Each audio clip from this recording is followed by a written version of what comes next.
Hey everyone, welcome to another episode of Easy Conversations, a podcast about having easy conversations. I'm your host, Furkan Dandia. In this week's episode, I sit down with Curtis Blind, who shares his experience of growing up in residential school in Saskatchewan. Some of the stories Curtis shares are very difficult to hear, and I just want to caution the listeners. While Curtis shares a lot of difficult stories, he also mentioned to me that not everything was all bad about residential schools. However, I wanted to use this as an opportunity and bring Curtis on as a guest so he can share the inside perspective of what it was like growing up in a residential school. Personally, I never knew all the details. I mean, I've heard about residential schools, but I was very ignorant to a lot of the things that happen, and especially in the Indigenous culture. And I wanted to bring awareness for other people as well. I hope you can get a lot out of this episode. I really did. And if you could leave a review at the end, I would truly appreciate it. All right, Curtis. Well, welcome to the podcast. Thank you for joining. I'm super grateful for you taking the time today. We've been talking about doing this for a while, and I've approached you a few Yeah. times. But again, I really appreciate you doing this and me. But before we get started on the topic we want to cover today, I want to give an opportunity for you to like introduce yourself. Who you are, where you're from, and then we'll kind of get into some of the things we want to talk about today. Yeah, absolutely. My name is Curtis Bland. I grew up in Central Saskatchewan. I'm from the Gordon's First Nation Reserve outside of Regina there. And that's also where my residential school was actually where I'm from. Yeah. Um, I believe in the records it's called Gordon Indian Residential School is what it was called. So anybody that's doing a search or a Google search, that's what they'll find it under. Yeah. Um, all schools were notorious, but ours was probably had the most cases Hmm. um, in a specific time, and was the last Right. school closed. Um, we're going to talk about maybe my experience, and my experience, of course, is different from maybe somebody the generation before. So we'll just ease into that, and Yeah. we'll go from there. So I'm going to let you start the conversation, and Yeah, for sure. And I think we want to touch on residential schools today. And I mean, for most people in Canada, I would say even some Canadians don't fully appreciate the context behind residential schools. So I just I pulled some stuff online, and Mhm. just to give people some context, I'm just going to read through some of the information here. But basically, the whole concept of residential schools was kind of came from the European influence that we had in Canada. And these residential schools were sponsored by the government, and Yes, they were meant to be religious in yes, nature. Essentially, they were created by Christian churches, as well as the Canadian government, to assimilate and convert the Indigenous youth into Canadian society. Unfortunately, these schools disrupted lives and communities, and it's caused long-term problems amongst the Indigenous population here in Canada. And as you mentioned, like, a lot of these obviously these schools are now closed, with the last being in 1997. correct. It's called Grolier Hall. But yeah, I mean, I think for people, like, I mean, we're going to get into the experience here, but there's 150,000 children that attended these residential schools, and unfortunately 6,000 of these children died during their time in these residential schools. Yeah, um, and basically this kind of started around 1830, and then, like I said, the last one was shut down in 1997. um, yeah, and I think what they here, I think that's what you mentioned, the Gordon Residential School in Panuki, Saskatchewan? Panachai. Panashai. Okay. Panachai was the town. George Gordon's First Nation was the reserve it was on. Yeah. It was a white farming town where we were bused to school as we went to high school because they had the high school. Right. The residential school didn't have only went up to grade 6. Oh, okay. But in Okay. town, they had grades 1 through 12. Yeah. Yeah. So, So I mean, you know, that kind of gives us some context here, but we fully, like, at least I personally, and I think most listeners wouldn't fully appreciate the experience and the pain that comes with it. And yeah. I guess the initial question I would have is, who decided, and you know, like, say when you were about to go to school, who decided you were going to go to one of these schools, and how were you sent there? So I was probably one of the last generations sent there. At this point, I think, to my understanding, Mm-hmm. my parents were going through a divorce, and I was living with my grandmother, I believe, and then they made that decision, and they put me into school, into that school. It wasn't my mother or my father, but I think my grandmother did. And that's how I started being there. That being said, I had a lot of cousins from both sides of my family there, and a lot of relatives who actually work there when I went there. When I started, which was 1975, was fall of 1975, the government had already handed over. The church was no longer running the show there. We didn't have the priests and the nuns there when I got there. A man by the name of William P. Starr, had taken over, I believe, in 1972, and that's where my journey began. But that is how I started there. If we're going back to the beginning of them, a lot of those kids were taken. They were taken, and just to add to maybe one of the first sentences you got about why they created these schools was, and it might be harsh, but it's true, it was to kill the Indian, to kill the Indian inside of you. You can use the nice word assimilation, and you know, but it was basically to get the savage out of you, because that's how we were viewed. Right. Heathens. We weren't Christians. Mm-hmm. Missionaries came over, and that's how that all started. The government of Canada. I mean, you can go far back as treaties. You can go to any number of ways to find that trail back to the beginning of the residential schools. But those first children were taken. They were not. Their grandmothers did not willingly send them. They went out to I don't know if they were called agents, but they would go out and capture. They would go out and take the kids from the home because this was in their best interest, separating them from their culture. And, that's in an attempt to cause genocide on an entire culture by starting with the children and systematically destroying the Indian inside them. Right. You know.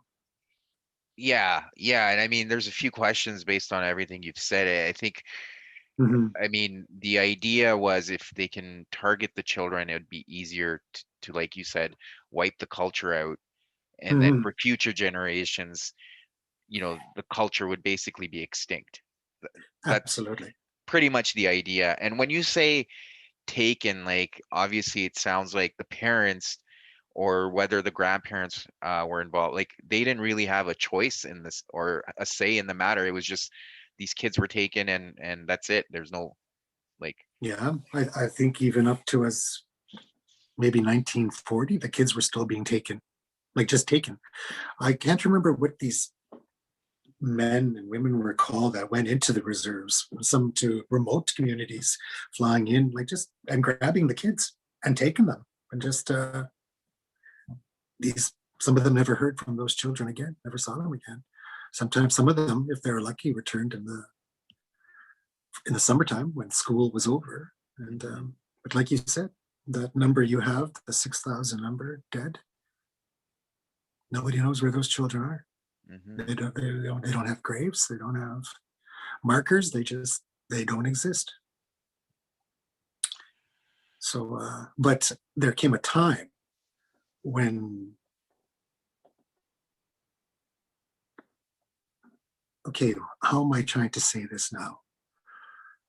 Once you had that first generation of those kids going, and maybe even the second generation, now that first generation became reliant on this system, and that's all they knew. They were pretty much, this just became a part of the life. And I don't think my grandparents went. I don't think my grandparents were ever in there. They were homesteaders, they were farmers. But my parents were both in day school, because there was the day school as well. There was the residential school, but there was also day school, where the kids, like my parents, came and they attended school, but could go home at night. They didn't live there, but we're still under the same thing with the nuns and the priests and that sort of thing. And it didn't lessen the impact it had on their lives, because both my parents were abused. And so I don't know exactly how, if I'm being eloquent enough, how the further generations. I'm trying to think of your original question, for where you said, well, how did you end up there? Well, no, I think you mentioned your grandma sent you, right? And Yeah. I think, I mean, building on that, I guess, the idea was, again, to wipe the culture out. Now, Yeah. I obviously there was force and there wasn't a lot of choice, and in some cases there was maybe choice, like in yours. Yeah, absolutely. But once you get to the school now, like say now the kids are at the school, now what is happening? What are they doing, or what were they doing in terms of wiping, from their perspective, like the indigenous culture out of you? And you mentioned abuse, but what are we talking about? Like what Okay, was that like? I can only speak to my Absolutely. to my experience. Yeah. I know, as far as my aunts, my uncles, my father, my mother, their hair was cut. They were dressed in, like, they did not resemble Native people. Like, they had curls, they had, the look was changed from what people see Native people as. Uniforms, almost. In the early days, there was uniforms. So when I came in 1975, there were still remnants of those uniforms there. So when I first arrived there, the first thing we did was they took our clothes, and we lined up, and there was a room, and a woman. I'm not going to name any names, because I come from here, and a lot of these peoples aren't people that I know. Yeah. And I just don't want to cause problems for them. No, that's fine. Some of them are not even alive, but their families still are. We would be issued 2 sets of clothes, and your clothes would rotate. Also, you were issued a number. You were given a number. I was given 66, and I was one of them that remained 66 throughout my whole time there. Some kids had different numbers, depending on the level that you were at. There were 3 levels: juniors, being the youngest kids, 6 to 8 to 9, 9 to 12, intermediates, and then from there you went to become a senior. So first day we get there, and issued the number, issued the clothes. They took your clothes, they washed them, They rolled them up in a bundle with tape, and your number was on it. You didn't have a name. Mhm. You know, of course they called me Kurt and things like Yeah. that. What was the But why numbers? Like I why? think it was easier. I think it was an easier system. Uh, um, because in the records, I'm not known as 66. Mhm. I'm known as Kurt. But when they were,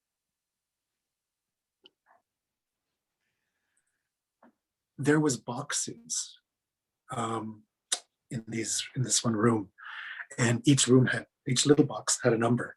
So when it was that day to change out your clothes, and then put your dirty clothes in, and then get your new clothes, your new towels, things Mhm. like that. And I don't know what the schedule is. I can't remember. I think it was every 3 days. Every Wednesday, I think you got a Mhm. fresh set, and then on the weekend, um, you never saw your own clothes Right.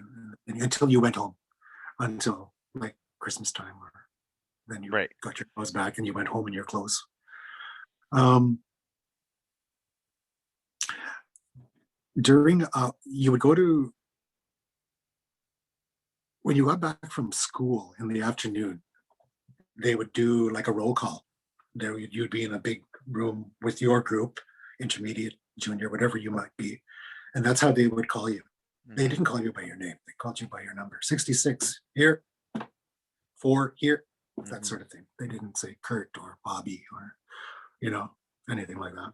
Mhm. But if they were talking to us individually, they would say, "Hey, Kurt," and that sort of thing. They wouldn't just yell, 66, where are Yeah. you?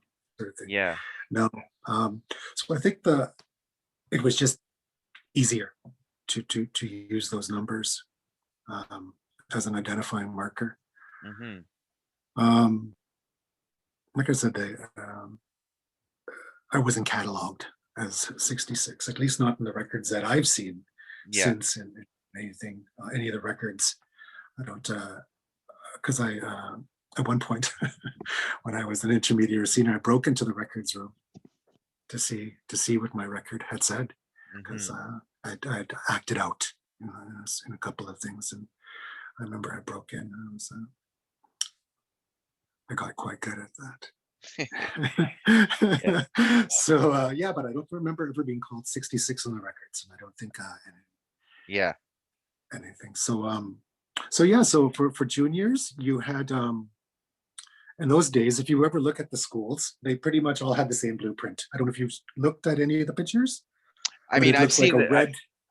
Yeah, Go ahead. exactly. Yeah, I saw that in the pictures online. Just the red kind of roof and yeah. The red brick building, Yeah. with the fronts. Yeah.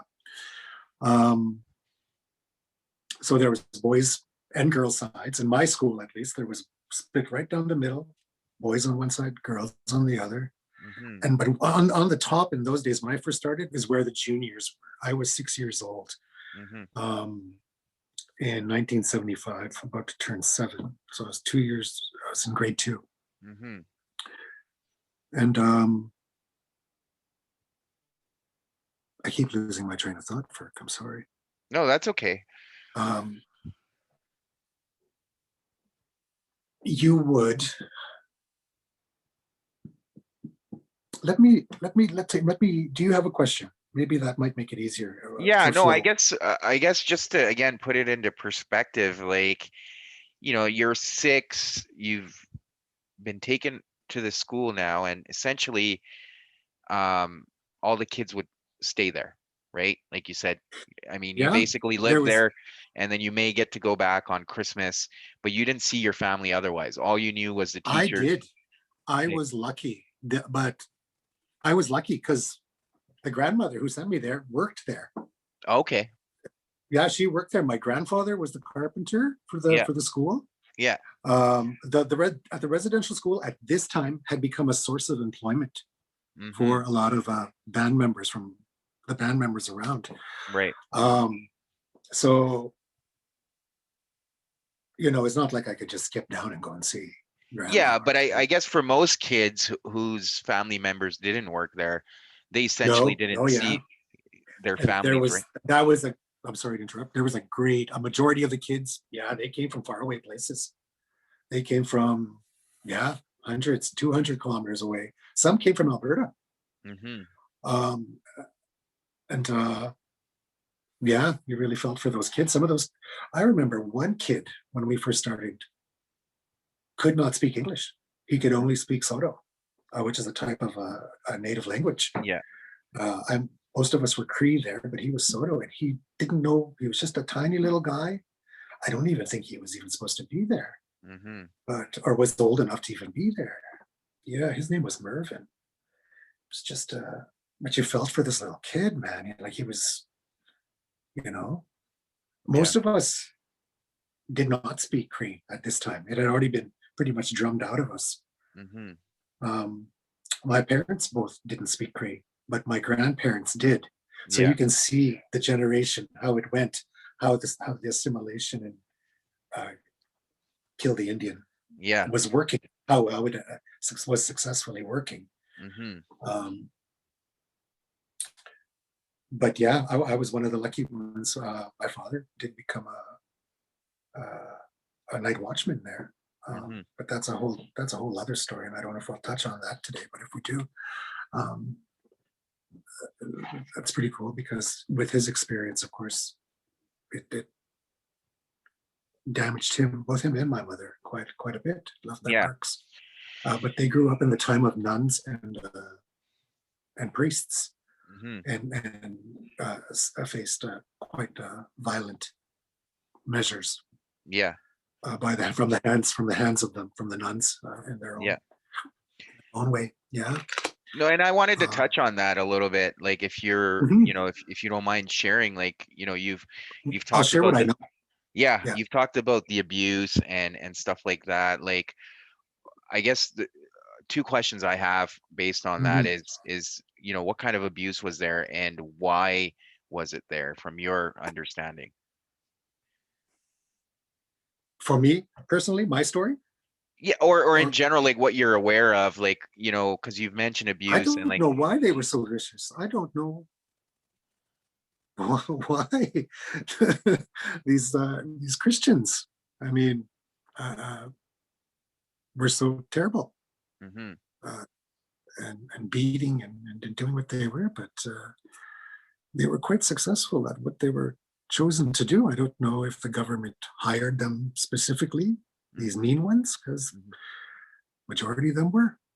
yeah, As far as I know, I know my dad was, uh, as he put it, this one nun would says she would never miss an opportunity when she walked by my desk and just whack him with one of those, those big yardsticks. mm-hmm, Yeah, they walked around with those, and she demean him and call him dummy. And finally, I think Dad only went to grade 2 or 3.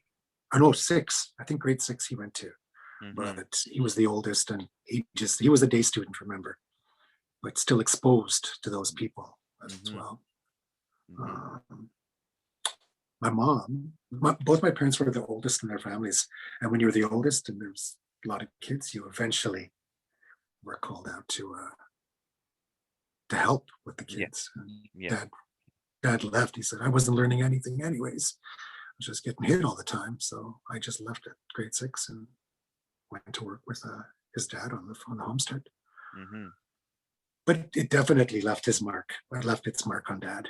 yeah, Um, he always he would mention it, but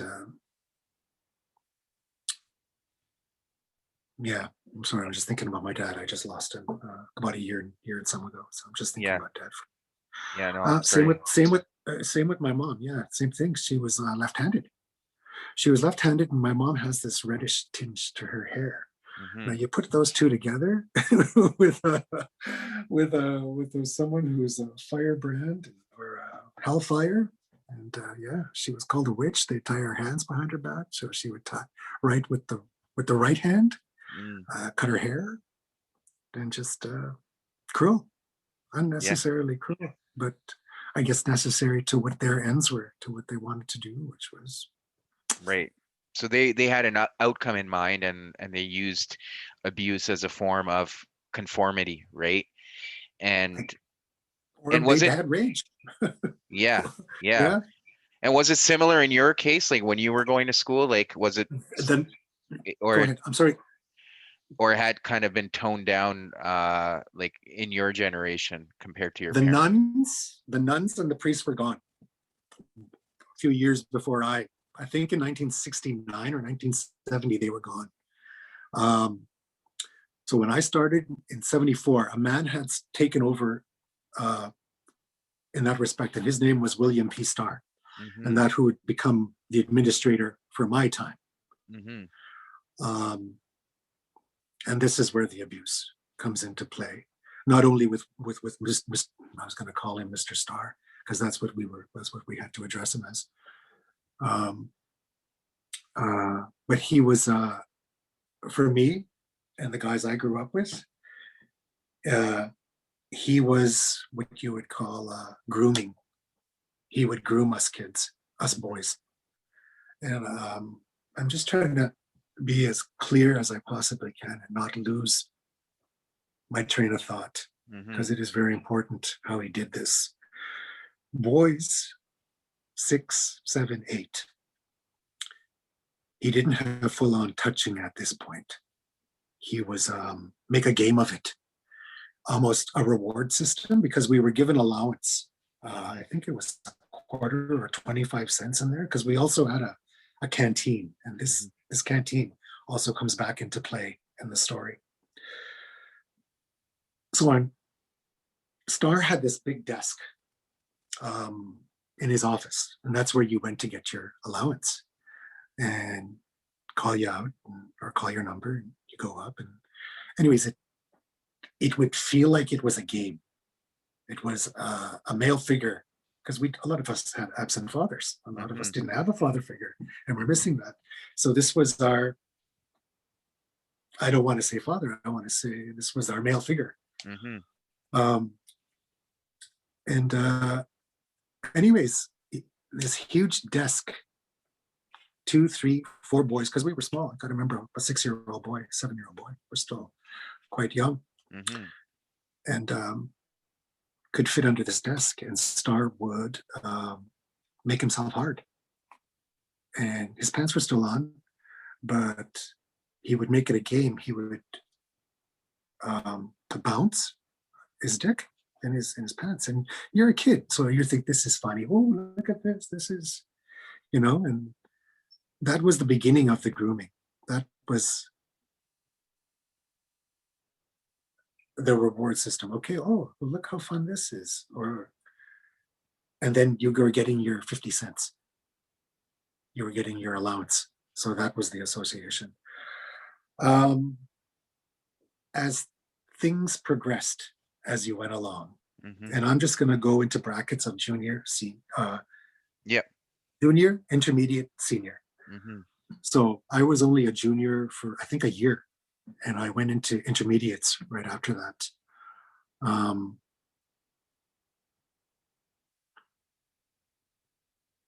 I want to say, I want to talk about actually, I probably cut in at this point that the people who looked after us, Starr oversaw everybody. Each group, juniors, seniors, intermediates, all had 2 childcare workers. That's what they were called, childcare workers. So I had 2. I had a woman and I had a man. Him I'm going to mention by name because he means a lot to me. And yeah, there's a good man. His name was Mr. K. And I thank every day for that man. I tell you what, man, couldn't protect us, but tried his damnedest. The other ones, the other child care workers that I had here, the woman in the juniors and the other man, because Mr. K came with me or I went with him when I went into intermediates, but there was another man who was in the intermediates. And that woman and that man were vicious.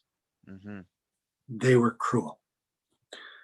I'd been beaten by the woman in my junior year.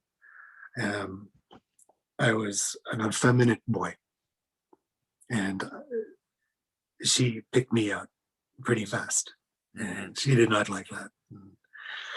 I believe that was the driving force. I've been hit with furniture up the head. To this day, I can't have anyone go near my head or make the movement towards my head, because if anyone tries to touch me or anything, I freak out. It just triggers me. Whereas the other man was violent. I think he only got me once. I was an intermediate for 3 years, but he got me earlier on. He threw me down a set of stairs for I can't remember what it was.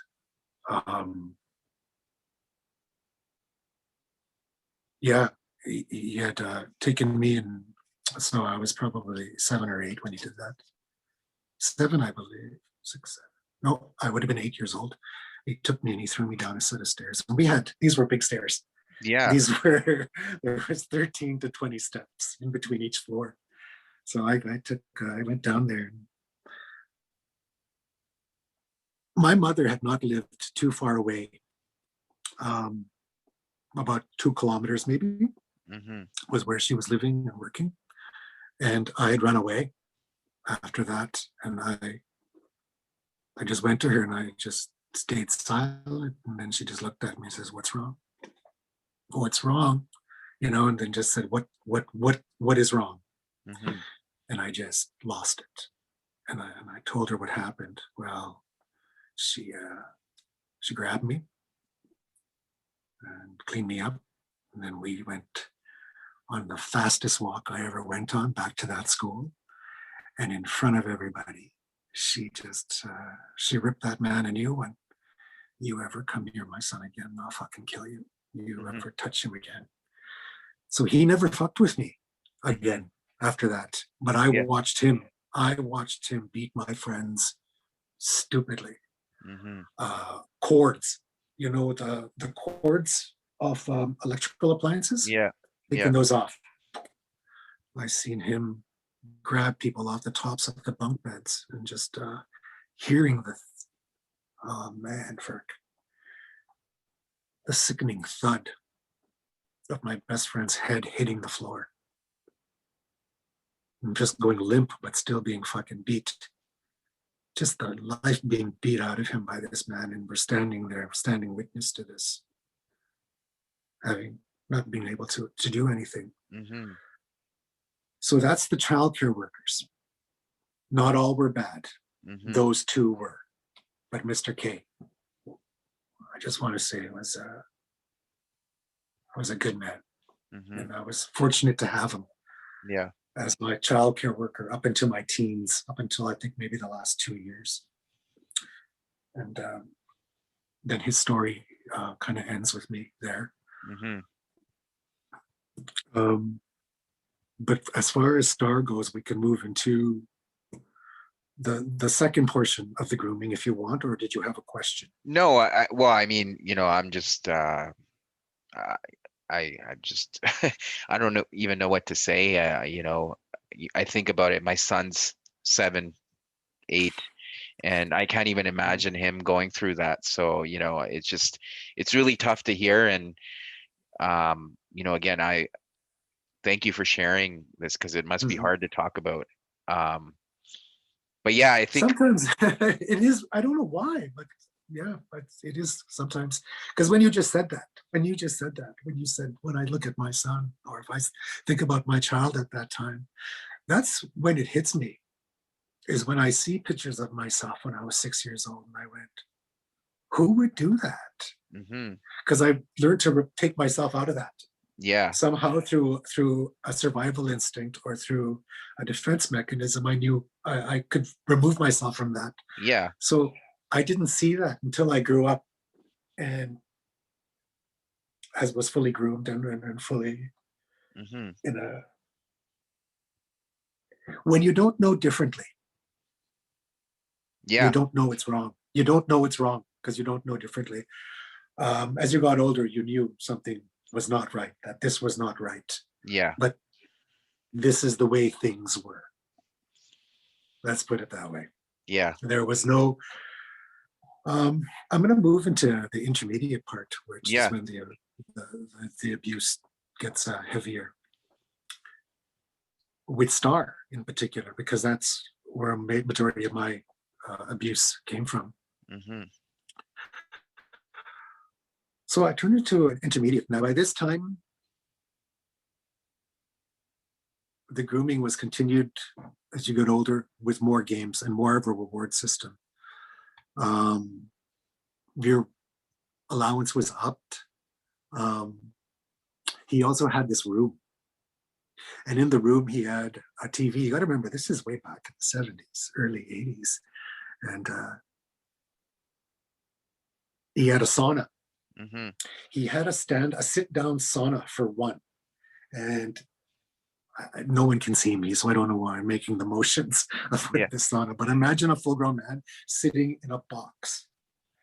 Now, in this box, there are room for two boys to sit in the sauna. But the game was, oh, hey, I'm good. What a reward. What fun. What a great game. This is the sauna. And there was snacks and pop and everything in this room. And the childcare workers were in the room with us there. I don't know where they were, but a group of us kids were in there. And it was fun. It was almost like an honor. Mm-hmm. Oh, wow, you got picked to go in the room and go watch TV and have these snacks. Because that's what you think of as a kid. Yeah. Snacks and pop and fun and games and being recognized, being seen, being acknowledged. And then full on nudity and touching, because you had to be nude to be in that sauna. Yeah. And so that's when he would start encouraging more hands-on touching through the towel, and he would do the same thing and walk around with a towel on his erect cock, his penis. And, I'm trying to hear it how you hear it, because for me, this is just how it was. So I'm trying to wrap my head around how it must be to your ears to hear this, especially a father with a young child. And that's kind of messing with me right now. But I'll continue with the story. From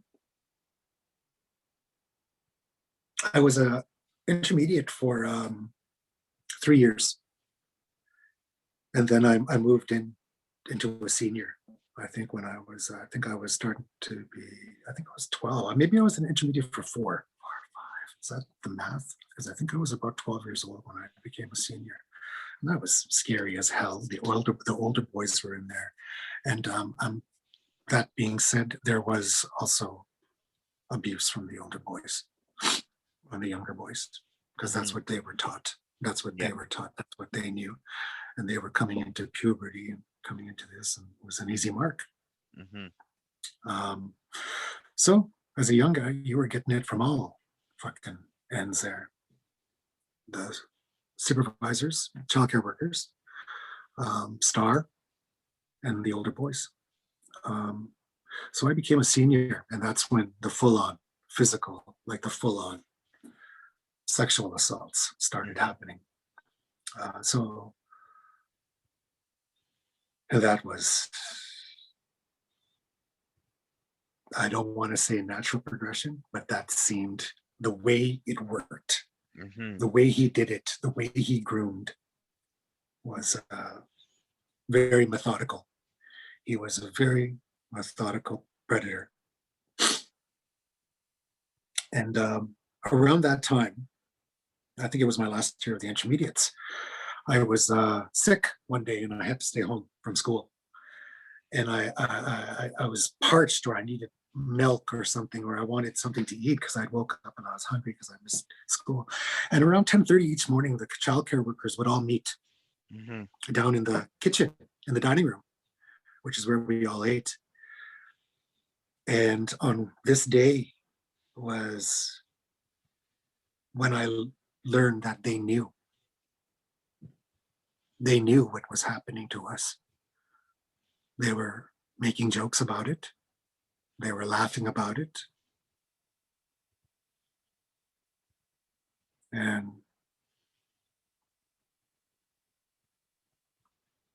that was it. There was nothing to be done. Mm-hmm. You couldn't, why didn't you just tell somebody, is what people always ask. How come you didn't say something to somebody? Who were you going to tell? Yeah. Who were you going to tell? You were groomed. And Star had a very particular dialogue that could put the fear of God into you. Mm-hmm.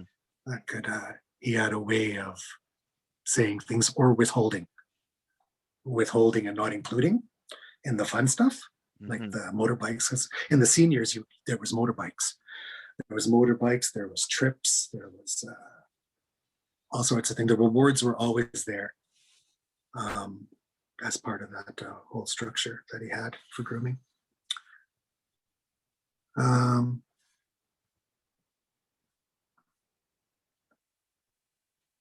And that was, for me personally, who was I going to tell? If they all knew and they didn't do anything about it, Mm-hmm. who could I tell?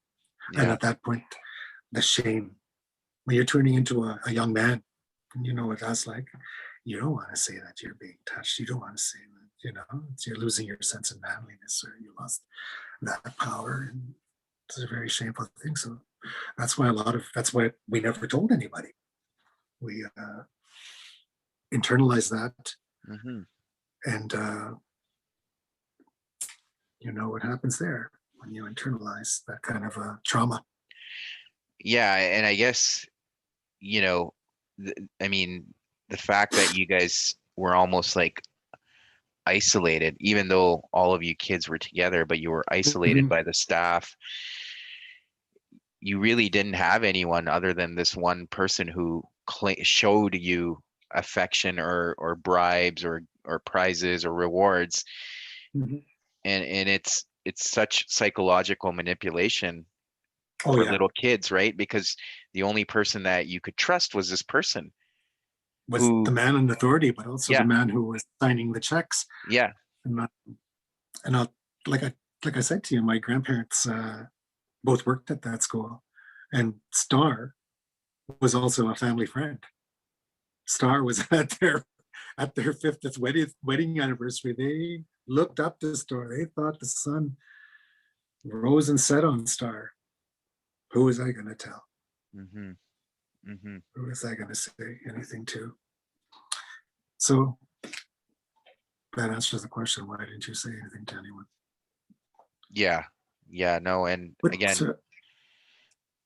sorry, go ahead. no, I think that pretty much that is the Coles version Yeah, of the abuse. I don't want to get into the specifics, but let's just say the assaults were brutal, and they left their marks. Ended up getting sick, probably in grade 8, had to be hospitalized. mm-hmm, Um, I witnessed my best friend try to hang himself in front of me.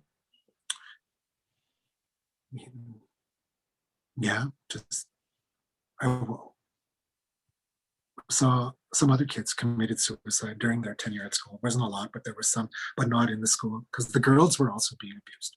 mm-hmm. I don't want to leave that out, but not by Star. The girls were being abused by another man that was a Star's second in command, a man from our own reserve, and he had abused the girls greatly. And, I remember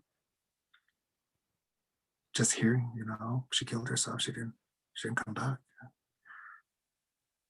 You didn't know then why she killed herself, Mm-hmm. but in time, as you grew, you went, Yeah, that's and I why. guess what they leave out is when they talk about 6,000 kids dying in the schools, they don't really get into the details of how these kids were dying, right? And why they were dying.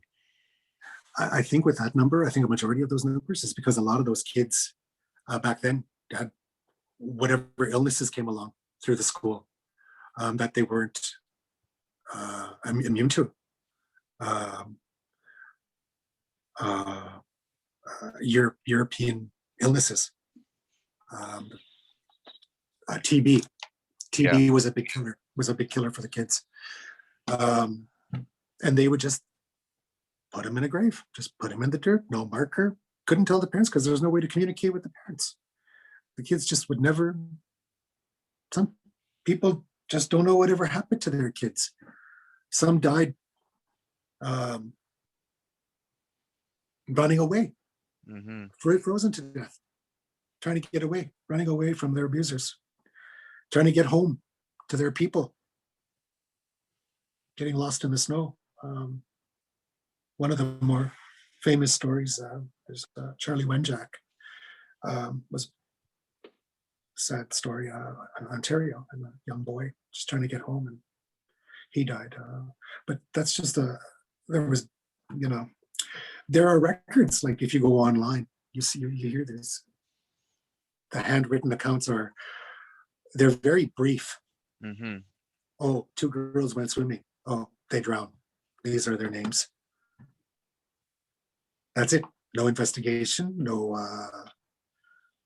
everything, just another dead Indian. That's all that was. So I think that a lot of those numbers come from illness.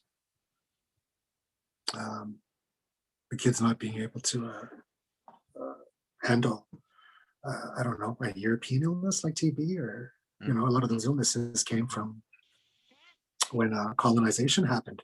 Yeah. Smallpox, famously smallpox, with the blankets that they handed out to the people knowingly. By the way. But I think we're getting off track. So that wraps up, I think, the abuse part, unless you wanted to delve into that further. Well, I think, coming out of the school then, like, obviously you said the abuse continued until you were in the senior kind of bracket. Yeah. And then, you get out of school and now you're back into the real world as you knew it. What was it like? And I guess, the trauma, again, it was buried, right? Yeah, I didn't know that word. I didn't know that anything. I thought that's just how things were. Yeah. That was just how things were. I don't know any other better way to say it. Because I grew up with all those kids and I knew that they were going through the same thing. So I did leave Gordon's when Star left, which I think was 83, and he didn't leave. If you go into the history of Star himself, you'll see that there was already a blueprint for this guy, even before he got to Gordon's. There was always already a record. And that is what would happen with people like Star, or even the priests or the nuns. They would, let's say they had an assault on somebody, or they had an incident. They would never say what the incident was, with a father this or brother this or whatever they were called. And they would just be transferred to another one. They weren't taken out of the system. They were just moved around to keep doing what they were doing. Yeah. Now Star had a history already of incidents. From what I've read, what I've seen online, because I've looked him up in recent years, and I wanted to know what happened to him. Yeah. I was curious, and I just lost his trail.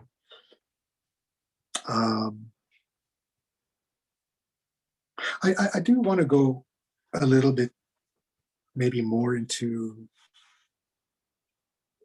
during my tenure, during my time, we did, as opposed to the earlier generations where they were taking the native away, we had power dancing in our school, which is a type of native dancing. It's how we celebrate our culture and things like that. So we would have that. And there was also cadets and a boxing club, which was Star's main, that was his main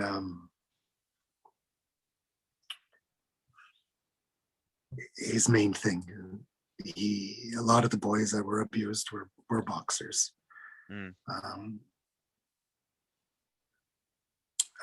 But that didn't stop him from abusing anyone else. It's just because that was his particular club. And when they went on road trips, well, fuck, fair game. Yeah. You stayed in hotels. You're driving in cars. This is a much longer conversation. I'm sure you and I will touch on this again, the way we connected in the first place. Mm-hmm. But I just don't want to beat a dead horse there. I think people get the point about how this grooming went in my particular case, Mm-hmm. and how in the generations before it was. I don't know if it was grooming or just outright violence. I do Yeah. know there was sexual assault. I do know there was rape. I do know that there was just genocide on a culture, on Yeah. a beautiful culture. Yeah, And, all out war on a culture. and do you know if that was obviously like continuing, like I don't know if you know this, but continuing until the very end of when these schools got shut down, or like all forms of abuse, were they still happening after you had left? Well, I'll tell you, yes, that there had to have been. I do know of one case of one man who did come back in my senior year, but was already a senior when I was a kid. So he came back and worked there. Mm-hmm. And he had, I think, become an abuser on his own, in his own right. Well, I think the cycle continues, right? Like, it absolutely does. Yeah, yeah, it absolutely does. So, yeah, whereas it was the priests and the nuns in the early days, it was our own people who grew up with a generation of parents who, I guess, thought that was normal, just took away any coping mechanism, which was one of the things they wanted to do. They just destroyed pretty much generations. Go back 100 years and go back 100 years in one family. yeah. In one family. And yeah, I don't know what I'm trying to say, but I think that's the point.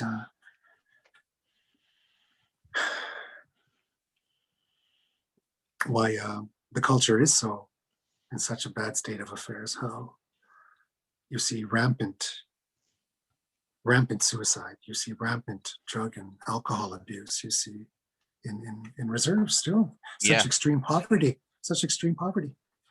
So in one way, they almost succeeded Yeah. in destroying an entire culture. They Yeah. almost succeeded.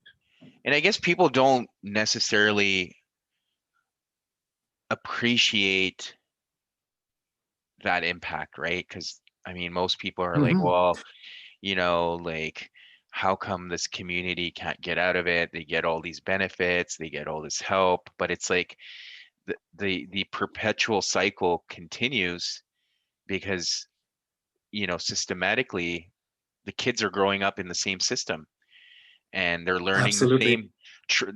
They're getting that generational trauma passed down to them, and they're not able to. Intergenerational trauma. Yeah. So That, I think people don't really appreciate that. And until, and I guess in your case too, I mean, obviously there's still a lot of trauma oh uh, yeah. there. And I don't know if you can even deal with that type of trauma, unless you're in intense therapy. But even that, I don't know, if that would. I, I'll tell you how the trauma will always be there. The seeds are there. It's Yeah. always going to be inside me. But I should maybe mention now that I am a recovering alcoholic. I'm 2 years and I think 16 weeks sober today. But up until that time, the trauma, that's how I dealt with it, was Mm-hmm. to numb it, to drink it away and deal with it, deal with the anger. But when I got sober in that first year and I saw it for what it was, I saw the trauma for what it was, I accepted it. And I looked at it and I was lucky. And to be able to have the skills or the tools to recognize it and go, there it is. Now, what are you going to do about it, Kurt? What are you going to do about it? And in my way, I forgave it. I had to forgive it. I had to forgive it. Otherwise, it was going to own me for the rest of my life. It was always going to be something that was going to destroy me. And it will if I let it. Mm-hmm. So I forgave it. And I'll tell you something, Ferk, I even thanked it. I said, thank you. Thank you for this journey. This is what brought me here now today, if that makes any kind of sense. Yeah, it does. And then I released it. And I said, I won't let this be my prison anymore. This is where I start again. Mm-hmm. And this is where I reclaim who I am. So in that process, in the last 2 years and 15 weeks, 16 weeks, whatever it may be, I'm reclaiming who I am, and I'm reclaiming myself as a Native man and learning who I am and what I should bring to my community. Mm-hmm. And there's work to do. Yeah. There's work to do for my people, and not only for my people, for all peoples who suffer trauma. And so that's how I dealt with the trauma of that. I just forget. I had to forgive it. I had to forgive it, or let it kill me. And no, and I mean, that's very inspiring, and I think most people unfortunately don't get to that state, right? They let that trauma consume them, or they just try to escape it, whether it's alcohol, drugs, or even suicide. Unfortunately, I can count on both my hands how many times I've been at the end of a rope, the end of a wire, arms cut up, pills, trying to kill the pain. This world would be better off without me. And I always joke about it. It's like, how many times can I try? I failed, I guess. And I always say, I guess I'm just not good at it. Maybe I should quit. Maybe I should just quit trying to off myself. Somehow I always survived. Someone found me, or I was getting pumped out at the hospitals, coming to with charcoal being forced down my throat.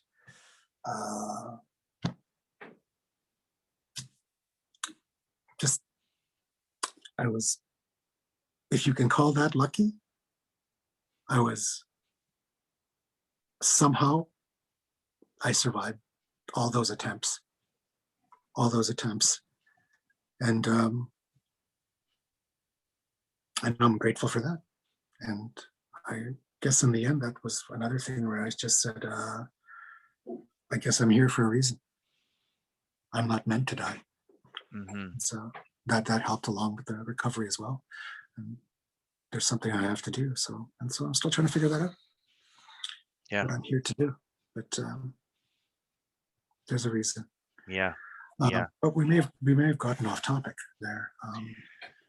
No, I mean, I think, this is, I can't even imagine how difficult this has been for you. Like, just listening on the other end here, I've just, I'm just in complete shock. And, I think, the fact that you've been able to do all this work and be sober, it's inspiring. And, again, I want to sincerely thank you for sharing your story, because, I don't think we appreciate the difficulty that came being in those situations. And kind of a prologue to residential school was I was violent. Mm-hmm. I didn't know how to cope with life. I didn't know. I was, to my partners, as my family, I was, so, and that continued up until the last couple of years. And I'm just learning who I truly am now that I'm sober, because I drank from the time I was 15 years old. Mm-hmm. That's how I My father was also an alcoholic and a pill addict. It's just we were both lucky to have survived it and found a way. Mm-hmm. And I keep finding new ways. Each day. I find new ways. And if I can help anybody, if this story helps anybody out there who has trauma or has been through this exact same thing, you're not alone. You're not alone in this. In any trauma, in sexual assault, be it from residential school, be it from anybody that might be listening today. Mm-hmm. Shame, pain, guilt, remorse. That's a fucking 4 apocalypse right there. 4 horses of apocalypse right there. Just there's help. You don't have to be lost. Wherever you are out there, know that you're not alone. Reach out for help. I've I looked for other residential school survivors, like a support group, but I just never I never found one. I got in contact with a man once, and then COVID happened, so I wasn't able to meet with him. So Yeah. it would be, if anybody hears this out there and knows of anything like that, a residential school survivor or support group, then then let FERC know, and he can let me know. Yeah. Or just comment. I mean, that'd be something I'd definitely be interested in.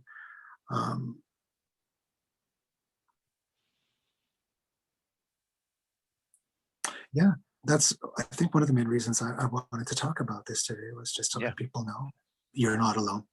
Yeah. And that is the one thing we always think it's just us, or I can deal with it. I've handled it. Yeah, that's the biggest mistake. Until it's too late. And for some of them, I have lots of friends who are dead now. The young man who hung himself in front of me, he did survive, but he eventually succumbed to pills, overdosed, about 10 years ago. Best friend died, but he died of cancer. And if it was not for him, he was my best friend growing up. My second best friend after the other one got asked to leave the school after his suicide attempt, and he died. I know a couple of other boys that succumbed to suicide who were also in the same group. I do know of a few other guys who lived through this, but we've never had a chance to sit and talk. I think now that we're older men, I would like one day to meet these other guys that I was in school with, and just talk with them and see how they're doing. And, just know that they're not alone, just like I know that I'm not alone in this. Yeah. And I think you touch on an important thing is, I mean, you mentioned it earlier too, but I think part of the reason why it's done in silence is because of the shame and the guilt that people feel when they even talk about it, right? And oh yeah, it was kind of a running joke. I mean, they used to call us stars boys, those of us that were chosen. Like, not every child was chosen. He would pick a certain group out of every year that was there. And I was one of those. And they would, the other boys would call us stars boys, or make a joke out of it. So it was ingrained, like, to be ashamed, to internalize that kind of teasing. And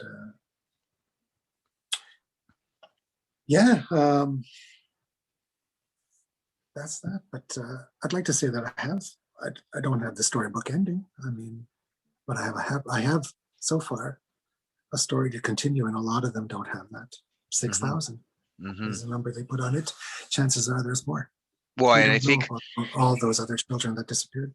Well, and at the same time, the 6,000 doesn't account for everyone that's carried the trauma and dealt with it in harmful ways, right? So yeah, no, that's just the number that they came up with.